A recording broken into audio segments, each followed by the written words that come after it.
In this mini lecture, I'll be talking about total internal reflection, and this is something that happens in refraction, and it's also the main thing that makes fiber optics that you would have like in fiber optic cables work. So we know that we have our law of refraction, or Snell's law. So let's write out Snell's law again, that n1 sine theta 1 is equal to n2 sine theta 2. And the way that we can visualize this is that we have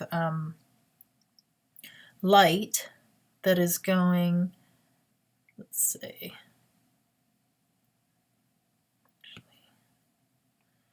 say that we have an interface, or a place where we're going from one medium to the other. And then let's say that this is N2 and this is some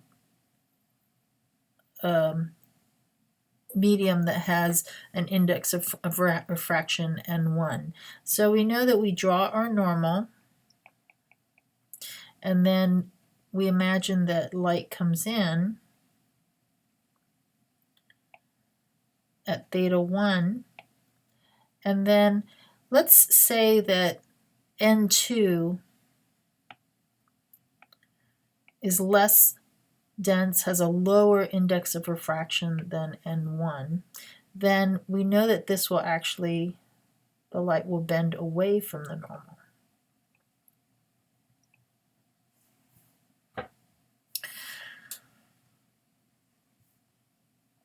So whenever you go to a medium from higher to lower index of refraction, just like we're doing here, we're going to lower index of refraction. So lower index.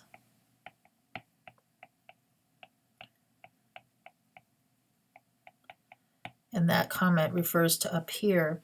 Whenever we do that, then we have this bending away. Well, we can imagine, suppose that I were to have another angle, or another angle of incidence that I drew in, and let's suppose that, say I went at an even greater theta 1, well, that would bend even more away from the normal.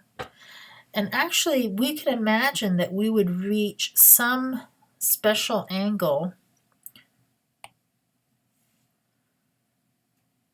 and at that particular angle, the angle of refraction is 90 degrees. So for this red one, theta is equal to 90 degrees. And here, this angle of incidence, we call this a critical angle. In other words, when we reach that critical angle, we have such a great angle of incidence that the refracted angle is now to 90 degrees, and it starts to skim the surface. Well, what happens if we go even further than the 90 degrees? If we go even further than the 90 degrees, then you would have an angle that's greater than the critical angle. And what will happen is it no longer can refract. In fact, what's going to happen is that that light is going to reflect. And so when we have this case, whenever you have the angle of incidence, angle of incidence is greater than that critical angle, then that's what we call total internal reflection. So that means that now, instead of some of the light being reflected at the incidence, at the interface, we have all of the light being reflected at that interface, and it's all internally reflected back in. So again, it's this idea that as these angles get greater and greater, you reach a point where the angle of refraction hits 90, and that's your critical angle, and then beyond that it's just reflected inwards. So this is not a good thing if you want the light to go through, but sometimes we use this idea in order to for a purpose, and an example of that would be a fiber optic cable. So let's look at just some of the math behind this. So notice that we have Snell's law over here. So let's look at the case. Let's say that we're right at that critical angle. So the angle of incidence, instead of that, or the theta 1, I'm going to put in, I have n1 sine theta critical, and I'm going to say that that is equal to n2, and it's going to be sine, and the angle that it refracts at is going to be 90 degrees. Well, sine of 90 is 1, so it's just going to be equal to n2. And that's what's written down here. And if we solve for sine of theta critical, we get the ratio of those two. So in order to find the critical angle, then I have to take the inverse sine of n2 over n1. Or I could still write it as sine theta critical equals n2 over n1. So remember, this only happens when you're going to a lower index of refraction. Okay, so this is always going to be an angle that's between 0 and 90 degrees.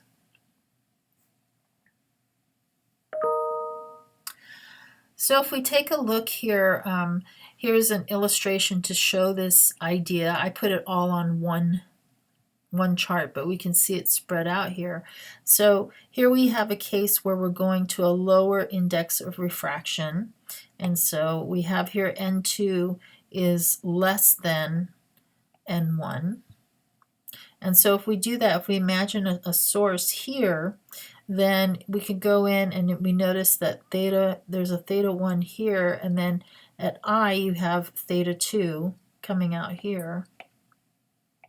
And you always are going to have a little bit of light that's reflected back here. Okay. And here you have even more of an angle, and so you have a greater theta 2. But then you hit this critical angle here for this case K, and where this angle of theta 2 is equal to 90 degrees. And then anything beyond that, this theta 1 that's greater than the critical angle, that is going to give us total internal reflection, TIR.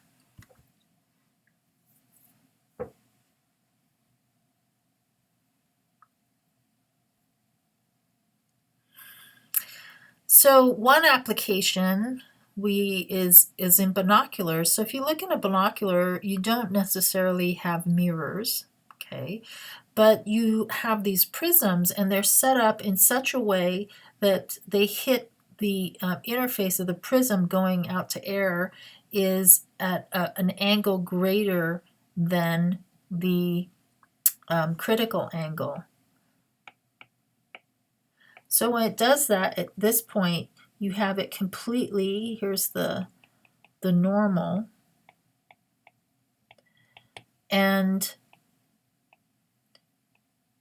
theta 1, and then you're going to have it reflecting at the same angle. So everywhere here you have total internal reflection.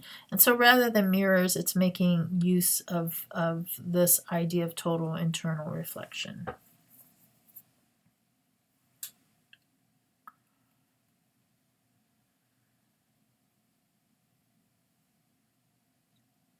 And the key with this too is the total. So with total, you have all of the energies coming out. So you have a total 100% of the energy is going to reflection. Okay, now let's take a look at fiber optics. How does that work? Well, fiber optics are, what we do is we choose the material. So we choose the material and thus the index of refraction.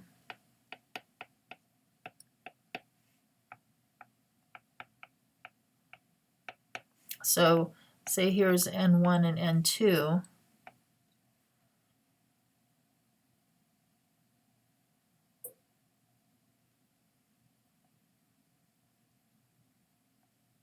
Or the ratio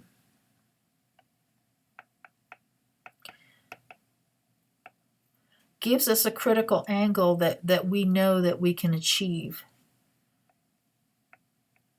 So this is an angle